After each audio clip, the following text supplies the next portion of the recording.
In auditing, it's not always about digging through individual invoices. Sometimes, the most powerful insights come from stepping back and looking at the bigger picture, the relationships, trends, and patterns within the financial data. This is the essence of ISA 520, Analytical Procedures. This standard guides auditors on how to use comparisons and relationships to identify potential misstatements, understand the business, and streamline the audit process. It's about more than just numbers, it's about understanding the story the numbers are telling. At its core, an analytical procedure is an evaluation of financial information by studying plausible relationships between financial and non-financial data. Think of it as a sanity check. You're looking for things that don't make sense, unusual fluctuations, unexpected trends, or deviations from what you'd expect based on past performance or industry norms. If sales are up 50% but cost of goods sold only rose 5%, that's a red flag that needs investigation. Analytical procedures aren't just one type of test, they're used throughout the audit at 3 distinct stages. At the planning stage, this is mandatory. Auditors use analytical procedures to gain an initial understanding of the client's business, identify potential areas of high risk of material misstatement, and design the scope of further audit procedures.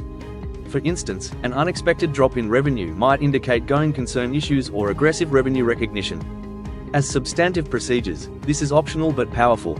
Here, analytical procedures, often called substantive analytical procedures, or SAPs, are used to directly detect material misstatements at the assertion level. For example, comparing a company's bad debt expense as a percentage of sales to prior years or industry averages. For SAPs to be effective, the relationships must be highly predictable. At the overall review stage, this is also mandatory. Near the end of the audit, auditors perform analytical procedures to confirm their overall conclusion that the financial statements are consistent with their understanding of the entity and that no obvious material misstatements remain. It's a final sanity check. For analytical procedures to be effective, auditors must consider several factors. Suitability of the procedure. Is the procedure appropriate for the assertion being tested? More disaggregated data, e.g., monthly sales by product line, generally provides more precise results. Reliability of the data. Can we trust the data we're analyzing? Data from reliable internal control systems or external sources is preferred. Precision of the expectation. How accurately can we predict the expected outcome? Relationships are more predictable for stable environments than for volatile ones. For example, interest expense related to a known loan balance is highly predictable. Magnitude of difference. How large of a difference between the expected and actual values can be accepted without further investigation? This is linked to materiality.